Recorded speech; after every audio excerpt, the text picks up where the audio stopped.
नमः परमात्मने तदसत्र भूमो जम्बूद्वीपे भारतवर्षे अर्जावर्ष देशे पुण्यक्षेत्रे अद्य ब्राह्मणो हि द्वितीये प्रहारे श्वेतबड़ा कल्पै वैवस्ता मनवंतरे अष्टाविश तीतमे कलयुगस्य पश्चिमे चंद्रे मासानाम उत्तमे मासे श्रावणे मासे शुक्ले पक्षे प्रतिपदांग तिथो तत्पश्चात द्वितीयांग तिथो।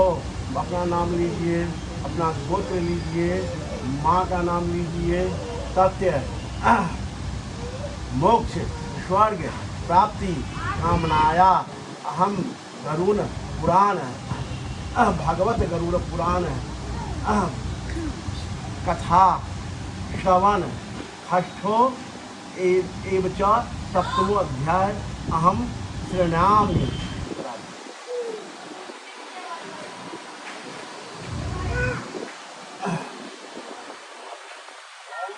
शांताकारं भुजगशयनं पद्मनाभं सुरेशं विश्वाधारं गगनसदृशं मेघवर्णं शुभांगं लक्ष्मीकान्तं कमलनयनं योगिनीनाथं सर्वलोकनाथनं एकपुष्पाञ्जलि। ओं भगवान श्री गरुड़ाय नमः।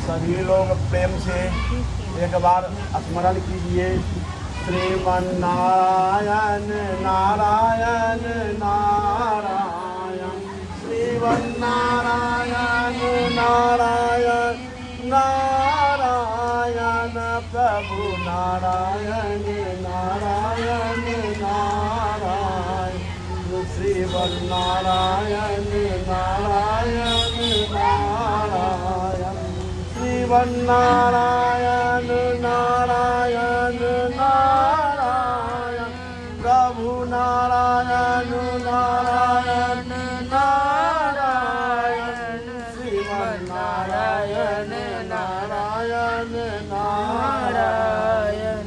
प्रेम से बोलिए सच्चिदानंद भगवान की जय। नारायण नमस्कृतं नरं चैव नरोत्तमं देवी सरस्वती चैवं ततो जयमुदीरयते। ओम गरुड़ो वाचा कथमुत्पत्तिं खष्टोऽध्याय कथमुत्पत्त्यै यथा मातृजठरे नरकागता दुःख गर्भा दुःखं यद् भुक्त्यै तन्मे केशवः कथयः केशवः। गरुड़ जी पूछते हैं कि हे भगवान, नरक से आए हुए प्राणी माता के पेट से कैसे उत्पन्न होते हैं और कैसे गर्भादि का दुख भोगते हैं, वह मुझसे कहिए। स्त्री पुरुषंस्तु संग्रेण निरुद्धं शुक्रो शोणिते यथा जंग मथा सतंग वक्ष्यामं सबः।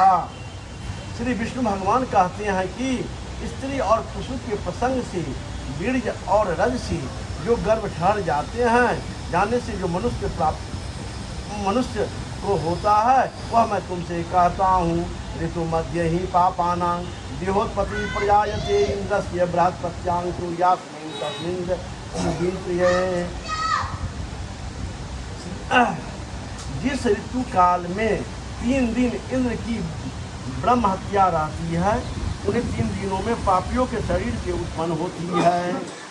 प्रथमा हानि चंडाली, द्वितीय ब्रह्मघातनी, तृतीय रज की भूता नरका गता मातरः। ऋतु दर्शन के पहले दिन चंडालिनी, दूसरे दिन ब्रह्महत्यानी और तीसरे दिन धोबिन की संज्ञा होती है। वे ही नरक से आए हुए माता होती है। देव ईश्वर दुष्ट अपने कर्म के शरीर से उत्पन्न के लिए प्राणी पुरुष के वीर्य कर्म के आधार से स्त्री के उदर में प्रवेश करता है। यहाँ यह विशेष है कि वीर्याधिक्य से पुरुष, रज की अधिकता से स्त्री और दोनों के समान होने से नपुंसक होता है, तथा वीर्य रज के विभाग से 2-3 आदि संतानें होती है। एक रात्रि में कलल, 5 रात्रि में बुध 10 दिन में कंकर धू बेल के फिर के समान। और इसके बाद मांस बेचिया तथा पक्षी आदि के अंडे के रूप में होता है। 1 महीने में सिर, 2 महीने में बाहू आदि अंगों से युक्त होता है और तीसरे महीने में नख, बाल, दाढ़ी, ठुड्डी, खाल और लिंग आदि के होते हैं। चौथे महीने में सातों धातु और 5वें महीने में भूख प्यास उत्पन्न होती है। 6ठे महीने में जरायु की झिल्ली में लिपटा हुआ दाहिनी कोख में घूमने लगता है।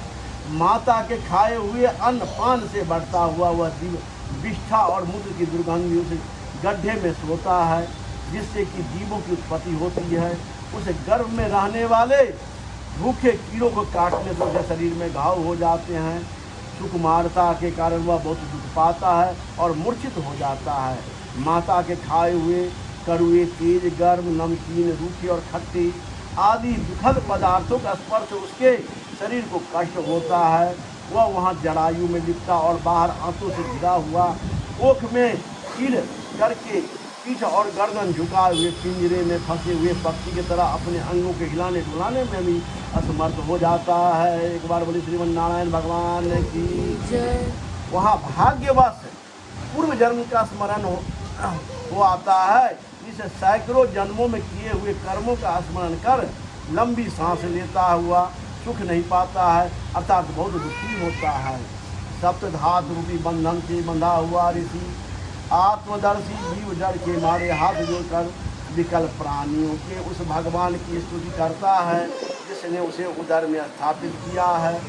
7वें महीने के प्रारंभ से ही ज्ञान पाकर डरा हुआ वह प्राणी प्रसूति की वायु से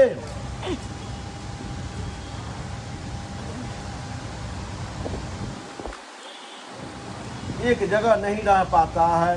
जैसे पेट में विष्ठा का कीड़ा जीव कहता है कि मैं लक्ष्मीपति जगत के आधार अशुभों और पाप को नाश करने वाले शरण में आए हुए को पालन करने वाले विष्णु भगवान की शरण में आया हूँ। हे नाथ, तुम्हारी माया से मोहित हुआ शरीर में स्त्री पुत्रों में मैं और मेरे अभिमान से, अर्थात यह मेरा शरीर है, यह पुत्र है, यह मेरी स्त्री है, संसार से प्राप्त हुआ हूँ। जिन कुटुंबियों के वास्ते मैंने शुभ और अशुभ कर्म किए थे उससे मैं अकेला ही जल रहा हूँ। वे फल भोगने वाले तो चले गए। यदि मैं इस योनि से छूट जाऊंगा तो आपके चरणों को स्मरण करूंगा। ऐसा फिर उपाय करूंगा जिससे मैं मुक्त हो जाऊंगा। विष्ठा और मूत्र को कुएं में पड़ा झटकने से जलता हुआ मैं यहाँ से निकलना चाहता हूँ। हे भगवान, इससे बाहर कब निकलेंगे? जिस दीन दयालु ने मुझे ऐसा ज्ञान दिया है, मैं उन्हीं के शरण में प्राप्त हूँ कि फिर मेरा संसार में आगमन न हो। मैं गर्भ से बाहर कभी नहीं जाना चाहता हूँ, क्योंकि वहाँ जाने पर पाप कर्मों में दुर्गति हो जाएगी। इसीलिए बड़े दुख से पड़ा हुआ हूँ। मैं क्लेश रहित हूँ। आपके चरणों का सहारा लेकर संसार में अपना उद्धार करूँगा। श्री भगवान कहते हैं कि हे गरुड़, इस प्रकार की मति वाला 10 महीने में जीव गर्भ को स्तुति करता हुआ नीचे को मुख किए हुए प्रसूति की वायु से पैदा होने के लिए प्रेरित किया जाता है। उस वायु को एकाएकी फेंका हुआ एक दुख प्राणी नीचे को स्थिर किए हुए बड़े कष्ट से बाहर निकलता है, जिससे सांस लेना भूल जाता है और स्मृति नष्ट हो जाती है। पृथ्वी में पड़ा हुआ वह विष्ठा मुझ से पड़े हुए विष्ठे के कीड़े की तरह चेष्टा करता रहता है और विपरीत गति को प्राप्त हुआ वह पूर्व का ज्ञान लुप्त हो जाने से रोने लगता है। रोग में, गर्भ में, पुराण सुनने में और श्मशान में जो मति होती है, यदि वैसी ही मति स्थिर रहे तो बंधन को कौन नहीं छूट जाए। कर्म भोग के बाद जब गर्भ के बाहर आ जाता है तभी विष्णु की माया उस पुरुष को मोहित कर लेती है। तब माया से मोहित हुआ विवश होकर कुछ बोल नहीं सकता है। पराधीन होने के कारण बालकपने में वह दुख को भोगता है। बालक के अभिप्राय को नहीं जानने वाले माता पिताजी से पालन किया हुआ वह बालक अपना दुख कहने में असमर्थ होता है। स्वदेज जू और खटमल आदि जीवों से दूसरी अशुद्ध खाट पर सुलाया हुआ बालक अंग खुजलाने और वहाँ से उठने की चेष्टा करने में भी और असमर्थ रहता है। कृमि वाले को कृमि काटते हैं, उसी प्रकार डांस, मच्छर और खटमल आदि जीव जब कोमल खाल को काटते हैं तब वह ज्ञान रहित होने से रोने लगता है। इस प्रकार बालकपन में के दुख से वह भोग पाकर पीगंड अवस्था का दुख पाता है। तदंतर यौवनावस्था में आकर आसुरी संपदा, दम्भ, दर्प, अभिमान आदि से सब खोटे व्यसनों से फंसा हुआ नीचों की संगति करता है और वह महाकामी लंपट शास्त्र सज्जनों से बैर रखता है। देव माया रूप स्त्री को देखकर उसके हाव भाव, कटाक्ष आदि से लोभित अति जितेंद्रिय अग्नि में पतंगा के समान अंतम में गिरता रहता है। हाथी, हिरण, भ्रमर, पतंग और मछली ये 5 एक एक इंद्रिय के विषय में ही फंसकर मर जाते हैं। और यदि यह प्रामदी जो 5 इंद्रियों से 5 विषयों को सेवन करता है वह कैसे नहीं मारा जाए। इच्छित वस्तु को न मिलने पर अज्ञान से क्रोध बढ़ जाता है तथा देह के साथ बढ़ते हुए शोक, अभिमान और क्रोध से वह कामी अपने नाश के लिए कमियों से लड़ाई करता है तथा अधिक बलवानों से मारा जाता है, जैसे हाथी अन्य हाथियों से मारा जाता है। इस प्रकार वह मूढ़ प्राणी विषयों से आसक्त होकर अत्यंत दुर्लभ नर देह को वृथा की नाश कर देता है। अतः इससे बढ़कर कौन पापी होगा। पशु आदि सैकड़ों जातियों में से पृथ्वी पर मनुष्य का जन्म पाना दुर्लभ है। मनुष्यों में भी ब्राह्मण होना बड़ा ही दुर्लभ है। उस ब्राह्मण शरीर को पाकर जो भी यम, नियम, ध्यान, धारण आदि धर्मों का पालन नहीं करता है वह इंद्रियों का सेवन करता है। उससे मानो आलस्य में हाथ आए हुए अमृत की पिला दिया है। तरुणता के पश्चात बुढ़ापा पाकर बड़ी बड़ी व्याधियों से घिरकर वह मर जाता है और पहले के समान अत्यंत दुखदायक नरक को जाता है। इस प्रकार आगमन रूप कर्म पाशों से बंधे हुए कर्म से हीन पापियों को नार की गति तुमसे कही, फिर और क्या कथा सुनना चाहते हो वह मुझे बताओ। अति गरुड़ पुराणे सारो द्वारे पाप जन्मादि दुख निवारण नाम खष्टो अध्याय समाप्ता। प्रेम से बोले श्रीमन नारायण भगवान की जय। हरे कृष्ण गोविंद हरे मुरारी, हे नाथ नारायण वासुदेव। श्री कृष्ण गोविंद हरे मुरारी, हे नाथ नारायण वासुदेव। श्री कृष्ण गोविंद हरे मुरारी, हे नाथ नारायण वासुदेव। हे नाथ नारायण वासुदेव। हे नाथ नारायण वासुदेव। श्री कृष्ण गोविंद हरे मुरारी, हे नाथ नारायण वासुदेव। हे नाथ नारायण वासुदेव। प्रेम से बोलिए श्री सच्चिदानंद कंद भगवान की जय, सच्चिदानंद भगवान की जय। अथ सप्तमो अध्यायः सूतोवाच इति श्रुत्वा तु गरुड़ कंपितो साश्वा पात्रवता जनानां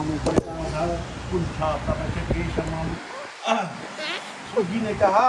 इस प्रकार वर्णन सुनकर गरुड़ पीपल के पत्ते के समान कांपने लगा और उन्होंने मनुष्य के उपकार के लिए ये सब भगवान से फिर पूछा।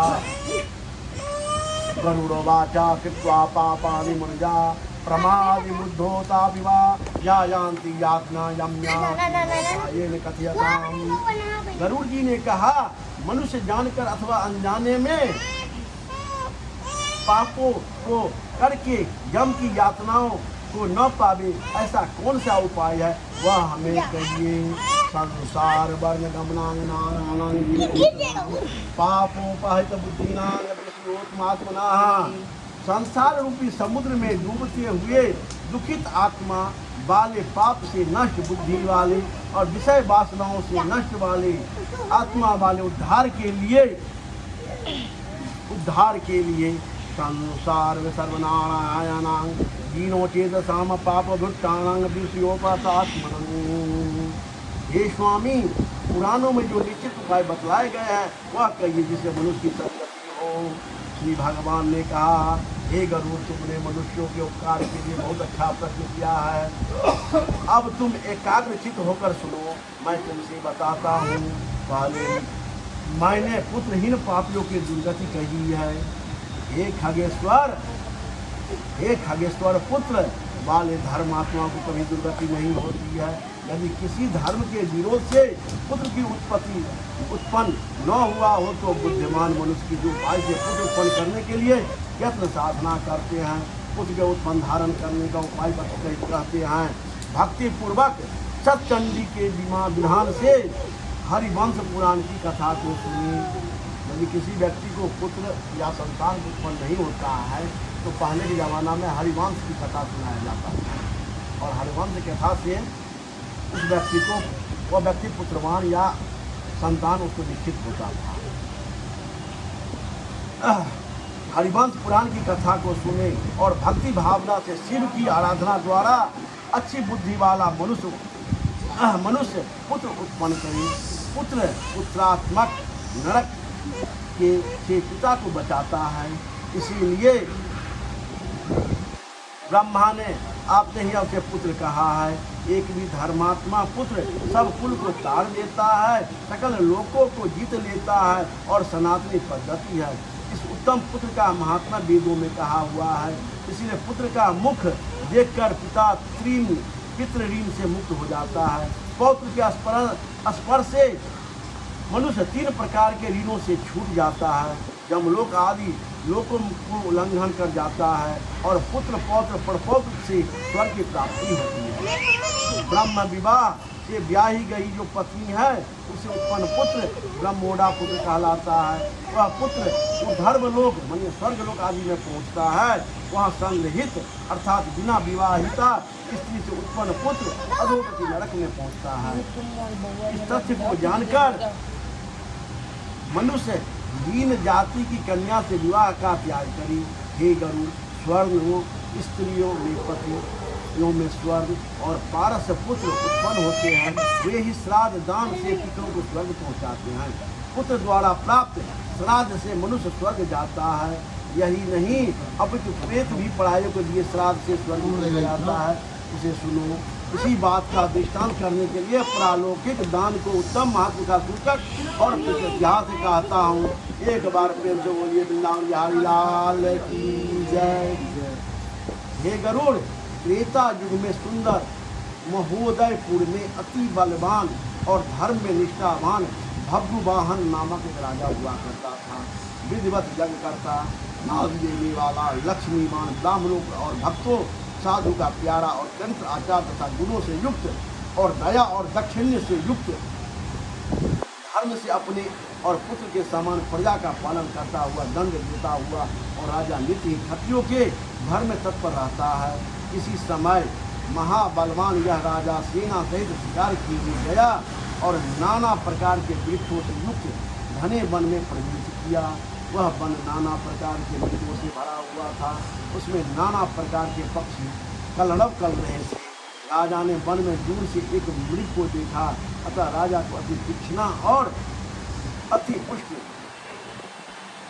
बाण से उस मृग को बेधा मन मार डाला और वह मृग राजा के बाण को लेकर अदृश्य हो गया। रुधिर से गले स्थल को देखते हुए उस राजा ने हिरण का पीछा किया और प्रसंग में दूसरे वन में वह प्रवेश कर गया। भूख प्यास से सूखे कंठ वाले तथा श्रम के संताप से अर्धमूर्छित राजा ने एक जलाशय पर पहुंचकर घोड़े समेत ही वहाँ स्नान किया। कमल आदि गंध से सुगंधित शीतल जल पिया। बाद में वह बब्रुवाहन राजा ने जल से बाहर निकलकर विश्राम किया। सामने शीतल छाया वाले बड़ी बड़ी शाखाएं काफी विस्तृत और नाना प्रकार के पक्षियों के समूह को गुंजित होकर एक बट वृक्ष को देखा। सबसे अधिक ऊंचा होने के कारण वह वट वृक्ष उस जंगल में बड़ा भारी पताका के समान प्रतीत हो रहा था। उसी मूल के समीप पहुंचकर राजा ने अर्धनिंदित हो गया। उस राजा ने खुदा पिशाच से पीड़ित, बिखरे बाल इंद्रियों वाले और मैले कुचले कुबरे अत्यंत भयानक लंबे और दुर्बल एक प्रेत को देखा। विकृत और घोर राक्षस को देखकर भव्र वाहन बहुत विस्मित हुआ और प्रेत भी उस घोर वन में आए हुए राजा को देखकर विस्मित हुआ। वह प्रेत भी उत्कंठित मन से राजा के समीप आया और हे गरुड़, उस समय प्रेत राज से राजा बोला कि हे राजन, आपके दर्शन रूपी मिलन से मैंने प्रेत भाव छोड़ा, परम गति को प्राप्त हुआ। हे महाबहो, आप संयोग से ही आज अति धन्य हुआ हूँ। राजा ने कहा, हे प्रेत, यह कृष्ण वन का एक भयानक मुख और घोर दर्शन, ऐसा बड़ा अमंगल प्रेतत्व तुमने किस कर्म के परिणाम से पाया है?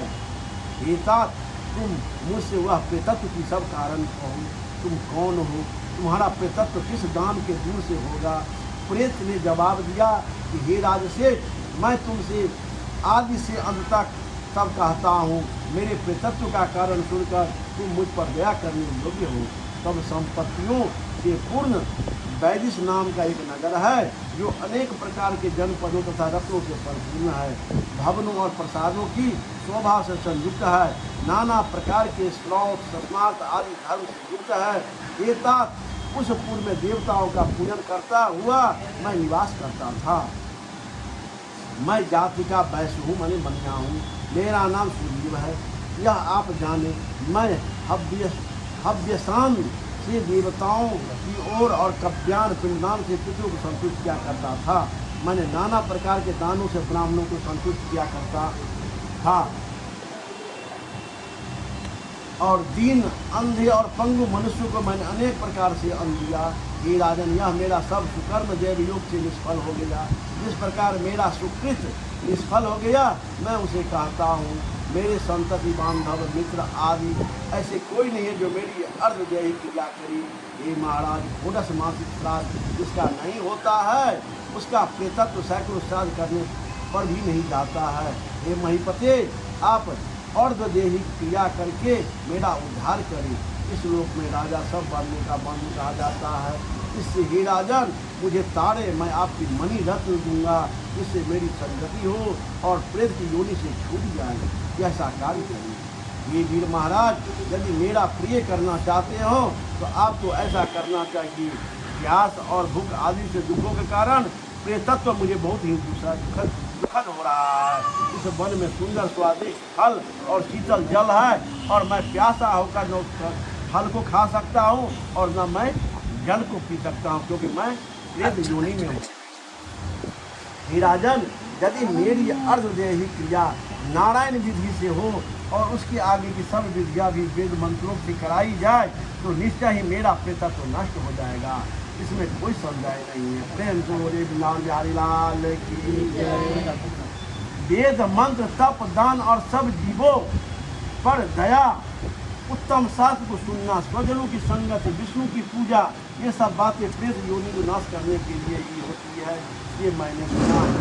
इसे प्रेतत्व को नाश करने वाली विष्णु का पूजा को आपसे कहता हूँ।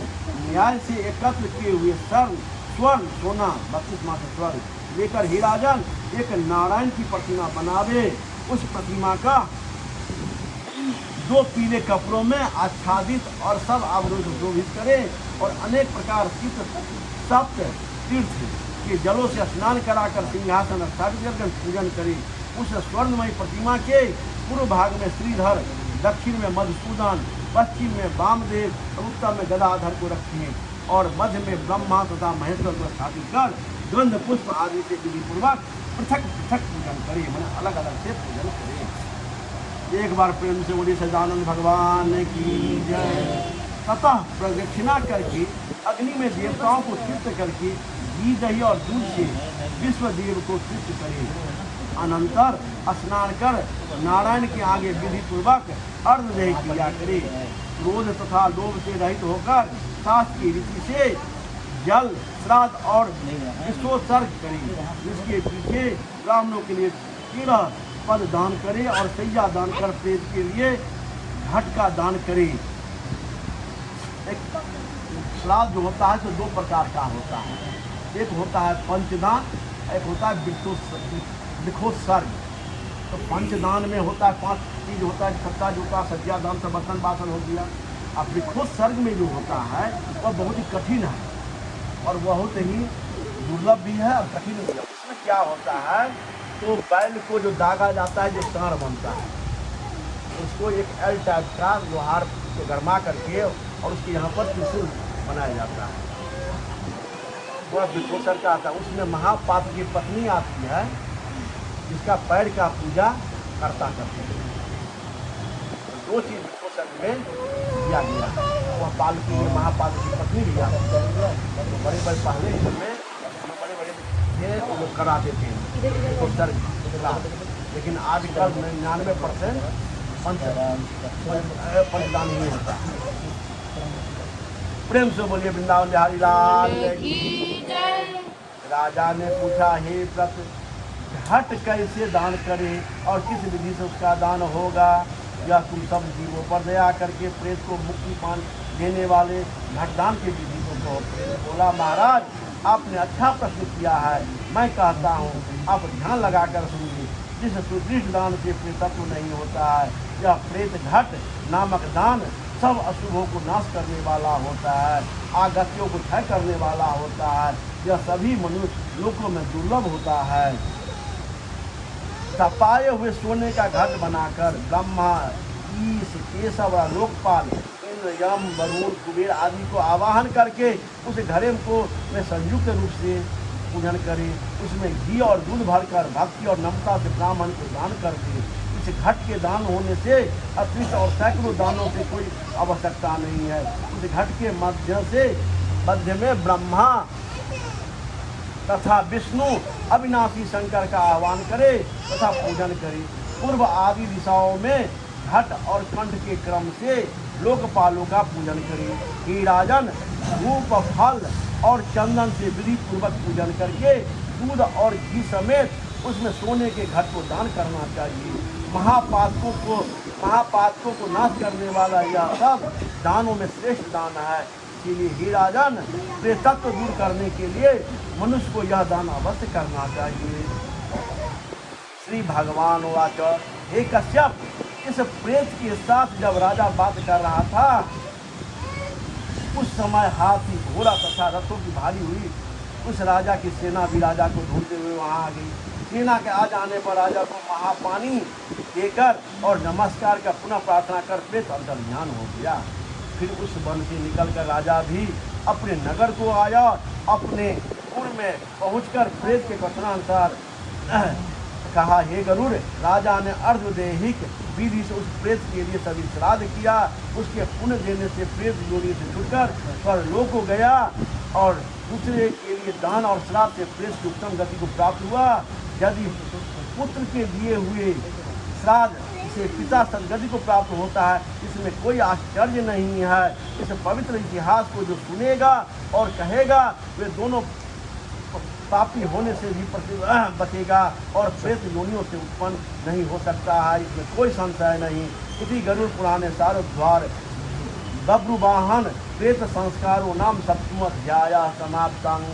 श्री नारायण नारायण नारायण, श्री नारायण नारायण नारायण, प्रभु नारायण नारायण नारायण, श्रीवन्नारायण नारायण नारायण, प्रभु नारायण नारायण नारायण, श्रीवन्नारायण नारायण नारायण। प्रेम से बोलिए आनंद कंद भगवान की जय। श्री रामचंद्र कृपालु भजु मन हरन भव भय दारुण, नव कंज लोचन कंज मुख कर कंज पद कंजारुण, कंदर्प नीलनीरजसुन्दरं पाटपीठमानहुतरितरुचिसुखिनोमि जनकसुतावरं भजुदीनबन्धुदिने सदा नवदैत्यवंशनिकन्दनं रघुनन्दयानन्दकौसलचन्ददशरथनन्दनं शिरमुकुटकुण्डलतिलकचारुदारयन्नविभूषणम् आजानभुजचरचापदरि सङ्ग्राम इति खरदूषणम् इति वदति तुलसीदास शङ्कर शेषमुनिमनरञ्जनं मम हृदय कन्यनिवासकुरु कामादिखलदलगञ्जनं मम जाहि राखौ शोभन सहज सुन्दर सावरो करुणानिधान सुजानशील सदेह जान रावरो अयि भाति गौरी शेष गुण सहित तुलसी भवानी पूंज पुनि पुनि मुदित मन मंदिर छवि जान गौरी अनुकूल सिया हरस न जाय कहीं मंजुल मंगल मूल बाम अंग पर कंद लगे मौसम दीन दीन हिता तुम समान रघुवीर अस विचार सुत प्रेम लहे करुणा सिंधु करे प्रणत पाल रघुवंश मणि करुणा सिंधु खराय गए शरण प्रभु राखियो सब अपराध विसाय सदा भवानी दायनी सन्मुख रहे गणेश पांच देव मिल रक्षा करे ब्रह्मा विष्णु महेश अजगर करे नचा करी पंछी करे न काम सात खंड नवदीप जले सबके दाता राम राम भरोसे बैठिए सबका मुजरा ले जैसा जिसका चाकरी वैसा फल उसे दे यावर रामचंद्र भगवान की श्रीमन्नारायण नारायण नारायण श्रीमन्नारायण नारायण नारायण भगवन नारायण नारायण नारायण श्रीमन्नारायण नारायण नारायण श्रीमन्नारायण नारायण नारायण भगवन नारायण नारायण नारायण श्रीमन्नारायण नारायण नारायण भगवन नारायण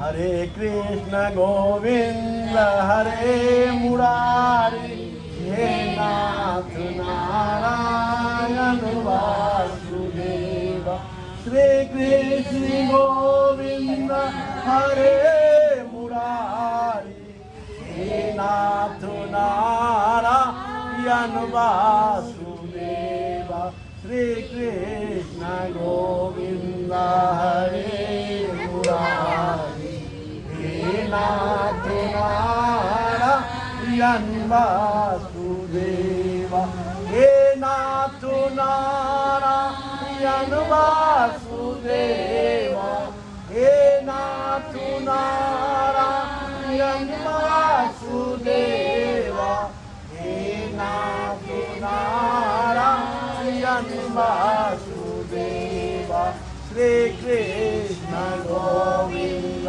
हरे मुरारी हे नाथ नारायण वासुदेव।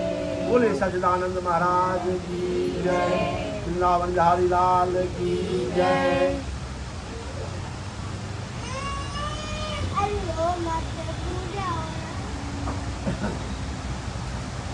ये सब आदमी खड़े होकर के